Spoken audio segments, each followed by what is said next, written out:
अस्सलाम वालेकुम, most welcome. तो आज हम बनाने जा रहे हैं चिकन कढ़ाई की रेसिपी एक नए अंदाज में, बहुत ही सिंपल तरीके से। उसके लिए सबसे पहले हमने लिया है चिकन, हाफ़ के जी के करीब। तो मैंने बोल में डाल लिया था। उसमें 3 से 4 चम्मच दही के ऐड कर दिए हैं मैंने। उसमें 1 चम्मच हम नमक के ऐड करेंगे, हाफ़ चम्मच हल्दी और हाफ़ चम्मच काली मिर्च पाउडर, 1 चम्मच खुशक धनिया पाउडर, हाफ़ चम्मच चिकन कढ़ाई मसाला और चुटकी भर हमने फूड कलर ऐड किया है कलरिंग के लिए, अच्छे कलर के लिए। इन सब चीज़ों को अच्छे से हम मिक्स कर लेंगे ताकि तमाम मसाला जात चिकन को अच्छे तरह से लग जाएं। चिकन को हमने मैरिनेट होने के लिए तकरीबन आधे घंटे के लिए रख देना है। दूसरी साइड पे हम मसाला जात तैयार कर लेंगे। चॉपर में हमने लिए हैं 2 से 3 अदद प्याज, दरमियाने साइज़ के कटे हुए। बड़े पीस में काट लिए थे, इनको हमने चॉप कर लेना है, निकाल लेंगे।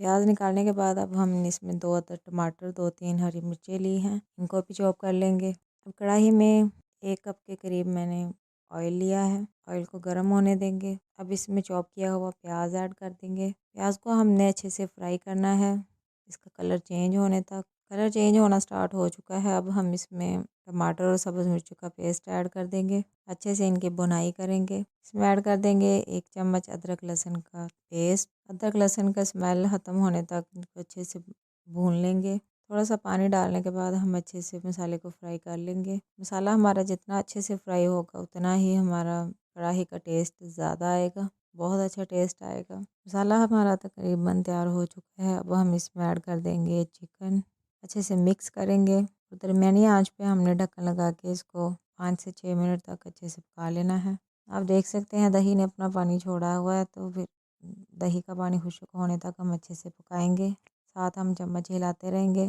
दही का पानी तकरीबन खुश्क हो चुका है, 10 से 12 मिनट हो चुके हैं पकते हुए। कढ़ाई हमारी तकरीबन बन के तैयार हो चुकी है। अब हमने क्या करना है कि आंच को थोड़ा सा तेज़ करके अच्छे से इनकी बुनाई कर लेनी है कढ़ाई की, ताकि जो थोड़ा बहुत पानी की कसर रह गई थी वो भी खुश्क हो जाए। अल्हम्दुलिल्लाह हमारी कढ़ाई बन के तैयार हो चुकी है। प्लेट में हम कढ़ाई को निकाल लेंगे, ऊपर से बारीक कटा हुआ धनिया छिड़क देंगे। बहुत मज़े की तैयार होती है। इस तरीके से आप भी घर पे ज़रूर ट्राई करें। अगर आपको रेसिपी अच्छी लगे तो वीडियो को लाइक करें और ज़्यादा से ज़्यादा शेयर करें। मिलते हैं नेक्स्ट वीडियो में एक नई रेसिपी के साथ। तब तक के लिए इजाज़त दीजिए। अल्लाह हाफिज़।